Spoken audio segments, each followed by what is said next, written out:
स्थानिक स्वराज्य संस्थेच्या निवडणुका घेण्याचे आदेश पालिका प्रशासनास प्राप्त झाल्यानंतर 3 सप्टेंबर रोजी पालिका आयुक्त पालिका निवडणुकीचा प्रारूप प्रभाग रचनेचा आराखडा जाहीर करण्याची शक्यता आहे। थोडक्यात काय तर पालिका निवडणुकीचे पडघम वाजण्याला आता प्रत्यक्षात सुरुवात झाली आहे।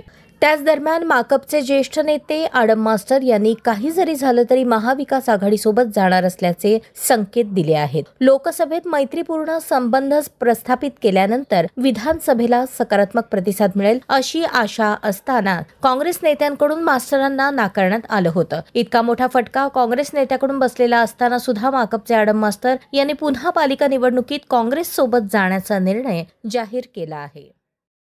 राज्यामध्ये भारतीय जनता पक्ष आणि त्यांचे मित्र पक्ष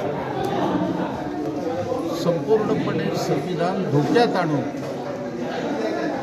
आज बेकारी, महागाई,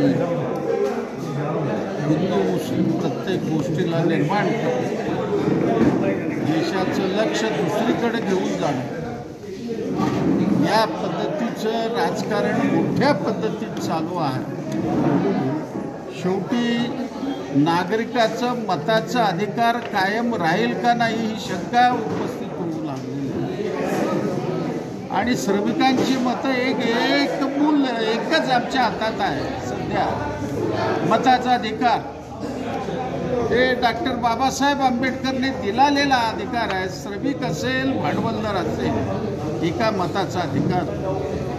म्हणून या सगळ्या गोष्टी लक्षात घेऊन महाविकास आघाडीबरोबर जाण्याचा आमच्या पक्षाने निर्णय घेतलेला।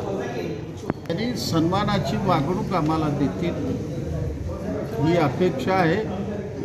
असं नाही आहे, आडम मास्तरने सोलापूरचं राजकारण बदललेलं आहे आणि त्याने जर सन्मानाची वागणूक नाही दिलं त्याचे परिणाम त्यांना भोगावे लागतील।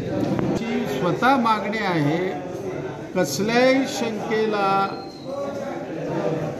संधी राहू नये, कुठलंही राहू नये म्हणून बॅलेटवर तुम्ही मतदान घ्या।